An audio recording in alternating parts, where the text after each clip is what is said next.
Okay, I got a question for you. Welcome to TheRoad Student Podcast. What TV or movie character best represents your life? I hate that question because I don't know. Oh my goodness, I don't know. Life. Because I know what I would want to be, but I don't know if I am that. Batman. No, you still have both your parents. Yeah, no, that's a good point. And I'm not rich. That was tough. Okay, so which one would you want to represent you? Which one? Oh, that's a good question. I mean, Bluey the dog. I'm just you want to be a little girl? Is it what? It's Bluey a boy. is a girl. Louis? Bluey's a girl. Sorry, bud. You're a little girl. I thought that was a boy. Nope. Nope. Not. I didn't know that, honestly. I thought it was a boy. What kind of... Are you sure? Name it Pinky. I am 100% positive. What's the other sibling's name? Bingo. Girl. Bingo's a boy? Girl. Both girls. What kind of a dog is going to be blue? Dad. But it's a girl.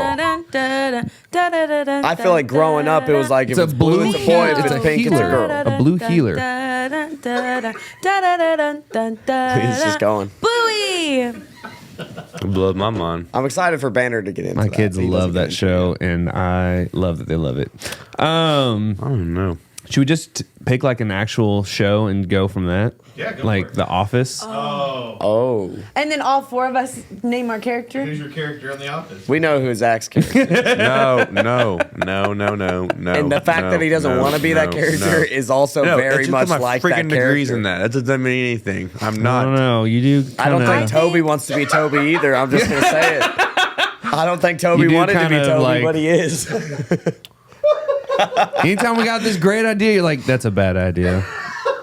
It did not happen that much at all. That much. It happens. Like, Hey, there was an episode where Michael liked Toby. And then Toby realized he didn't like Toby. And then Michael was like, yeah, I don't like you either. Who do you think you are, Zach, from The Office? as far as just goofy and random stuff that I say that just doesn't make sense sometimes, Dwight. I was going to say that you were Dwight and Elijah was Jim because he pranks you. And, like, gives you a hard time. But Dwight's my favorite character in The Office. I don't know who I would be. I think you'd be more of a... Who's the Cornell guy? Andy. Oh, Andy. Yeah, you're more of an Andy. Dude, Dwight does things with his hands, all right? You said you can't do anything with your hands. This is what I'm saying. Listen, every time the conversation comes up about a character in a show, I always get the lame characters. Andy is one of the fan Andy's favorites. a loser. He's a loser. I don't know why you call made yourself a millions. loser, dude. Andy's not a loser. Yes, he is. Angela left him. He became the boss. He's a Angela left Dwight. No, she never actually left Dwight. That's true. I'm literally watching The Office right now. my That's so true. Yeah. She never actually left. Andy he's a bum, and Toby's a bigger bum. Oh, yeah? Yes. Would you say it to his face? Yes, I would. All right, well, come on. Imagine Oh, that'd be That'd be funny. so crazy. if we were rich. That's what we'd do. Brought Toby. I'd invite, bring Toby. I like Creed. I love Creed, yeah. Creed's one. scary. Creed The is scary. Halloween party, he's like, wow, this turned out well for me. He's He's like, what's everyone like dressed covered up for? in blood on it. Yes. He's like, what's everybody dressed up for? I didn't know. And then when him, what's his name? Him, Dwight, and what's the big guy?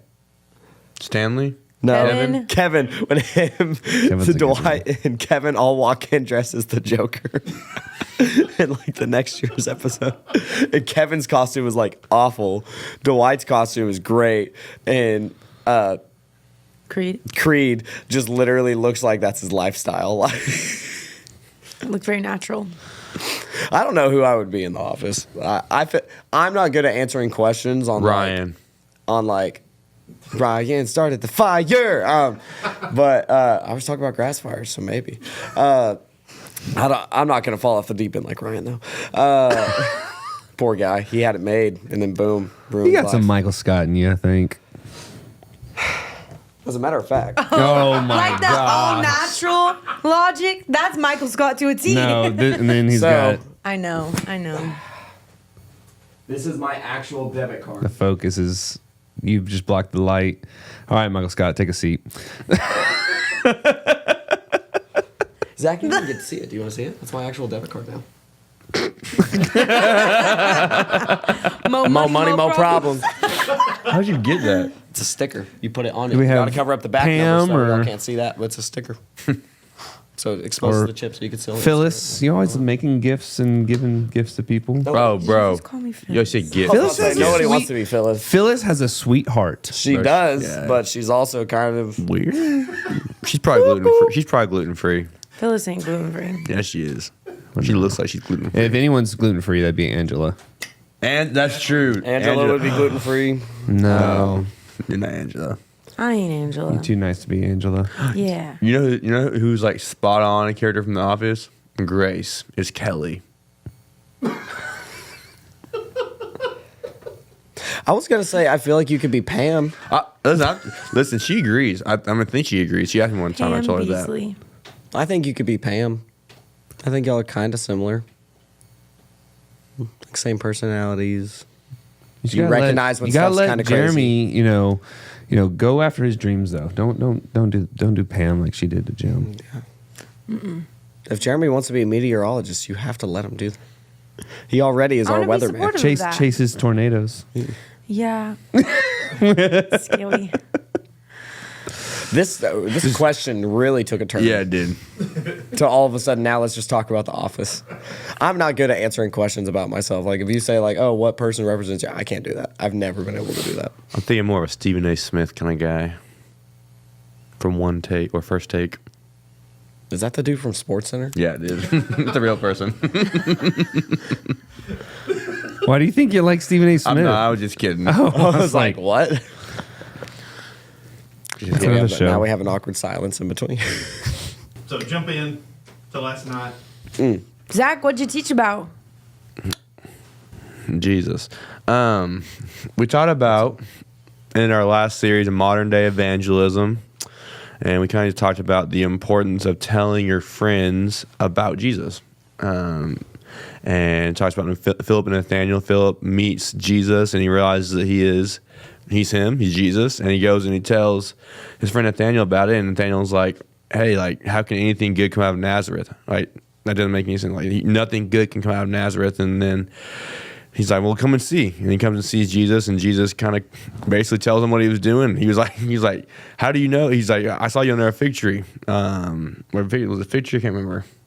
He's like, how did you know that I was there? And he's like, well, I'm going to show you a lot crazier things that are going to happen, basically. You'll see angels ascending and descending on the Son of Man.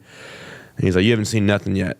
And the point of it was just basically, and we got to tell our friends about Jesus. Because if you don't, like, eternity is at stake if we don't tell them about Jesus. Yeah. The things that stuck out to me when I was planning to teach, but just had an awful night with my youngest. And so Zach went ahead and just taught everyone. Things that stuck out to me was the relationship Philip had with Nathaniel. Like that's the first person he went to. He didn't stop by anyone else. That was the first person he went to. And how important it is to look at those close relationships we have and recognizing the urgency of, if we truly love them and call them our friend, we're going to want to share that we have found Jesus. And we're going to get some pushback from our friends on, man, you really believe in that Christian stuff? You really believe that God's love and all that stuff? Because, I mean, which is, valid questions because of how the church has acted towards the world, with, not showing love and grace to people and being like Jesus. We're going to get some of that pushback, but Philip says, come and see, like, come check it out. Come see that this is different. This is not what you're hearing about on the news or what you've experienced in the past. But we also have a responsibility as Christians in the church to live up to the hype, right? To actually be the hands and feet of Jesus and be welcoming to people no matter, who they are or what they believe or whatever, and point them to the one who saves. And then Jesus says, you ain't seen nothing yet. And how, like, they come into church and they're like, man, this is awesome. Getting to know who Jesus is. And I think back at like when I first became a Christian and thinking, man, this is awesome to have this relationship with Jesus. And at that point, I hadn't seen anything compared to what I have seen now. Gosh, how long ago was that? Maybe 13 years ago? I can't remember. Happened when I was like 17. Yeah. And I'm 31 now, so do the math. But like in that time span, like I have experienced Jesus in way bigger, I don't know, just experience him in a bigger setting than just having this personal relationship. Like I've seen friends and family come to know Jesus. I've seen I've been on some awesome mission trips because of just being willing to share the gospel with the people around me. So yeah, I definitely enjoyed reading about this interaction between Jesus, Philip, and Nathaniel. I thought it was pretty good. And I loved how one thing you pointed out is that you can't go and share the message if you don't truly know the message, kind of thing. Because I do feel like there's a lot of students that walk into church and maybe they know a lot about Jesus, but they don't have a relationship with him. And then we sit here and we're like, oh, go and spread the gospel and everything. And when I kind of sat in on a Connect group, one thing I kind of expressed is if you don't truly know Jesus and you share that knowledge of who Jesus is to people, they're going to just look at your life and say like, okay, well, if I want to follow Jesus, I just got to do what you're doing, whenever you don't even know who Jesus is. So you could be leading them down a dark path whenever you just think, oh, I'm just doing what they told me to do at church. But I like how you made sure to point out, because they do need to, we need to have a relationship with Jesus, and that's like the only requirement we have to go and share the gospel is just simply share what God's done in our life. Yeah. And so I thought that was a good point of just making sure that in our lives, that's the main priority is your relationship with Jesus, then go and spread the gospel. But, Leah, is it easier for you to share the gospel through words or your actions? My actions. We talked about this actually in the Connect group that I was with, and like, it can be really intimidating for me to go and have a conversation about the gospel and share Jesus with my words. Not that I'm right for not doing that at all whatsoever. I need to do that. But it's like, that's the part that I have to pray for the boldness to do it, and step out in obedience and complete faith, that the Lord will give me the words to say, because like, I talked to the girls just about like the insecurity of not knowing enough. And so like, I don't know if I'm going to have all the answers, and like, I don't know what they're going to think of me. And I have to like put down my pride and just be able to have this conversation about my relationship with Jesus. And I don't have to know all the answers.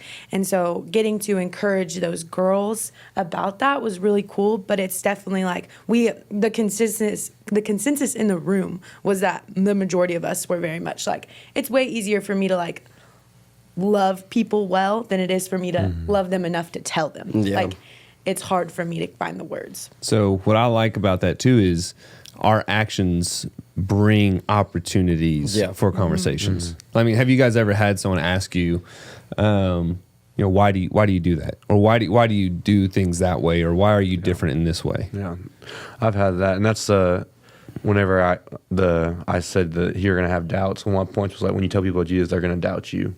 And one of the things I said was that kind of like the whole series, that's what it's been about, is your actions and serving people, listening to people, and how you live your life, all open to those opportunities. And I found myself in situations where they've said, man, what's different? But I'm also found myself in places where they've been like, I thought you were a Christian. Right? So it's like a twofold thing. And kind of, when I was making this lesson, something God revealed to me is like, you tell people about Jesus with your words, and then you show them how to live it out, or the application comes with how you live your life. So how do you cope with that how do you respond when your actions don't meet up with your words or what you're preaching? For me, in my own life, what I did was I was like, did one of those, and I was like, yeah, you're right. And I just say, man, I was wrong. I tell people like, man, this wasn't me reflecting Christ. This isn't who Christ is. I failed. You tell them that you failed, because then it kind of humanizes you in a way, so they can relate to you in a way, because they're like, oh, you're not perfect. But also, it's like makes them realize that the Christian walk is not about perfection, but it's about pursuing perfection, which is Christ. Yeah, just pursuing the life of Jesus is what's important, and I think us showing our imperfections to people, not like intentionally, like we go out and party and live a life of sin, but being vulnerable enough to admit, like, yeah, I should not have said those words, or I should not have acted in anger, and seeking that forgiveness, not just from God, but from with each other, and explaining how, you know, our faults don't disqualify us when we are saved by Jesus, who paid the price for us. So cool. Leah had 37 girls in her small group. Was it 34? 34. Shout out 8th grade girls. Yeah. Doing a good job inviting people. Yeah, it's awesome. I love to see that, and you know, they're doing the same thing. Phillips, come and see. Yeah. Like, come see what's different. And you know, we're not the church for everyone by any means, but I do appreciate the I guess the willingness of you guys and our adult leaders to really be vulnerable and pour into these students, and our student leaders who do the same thing. They really do love people and are working at trying to help people know who Jesus is. So it's been good. So starting on love next week, so make sure you don't miss out on that. True love and true commitment. Take note, Zach. I start Song of Solomon next week in seminary. Look at that. Perfect timing. Yeah. You should not be reading that, little boy. We'll see you guys next week.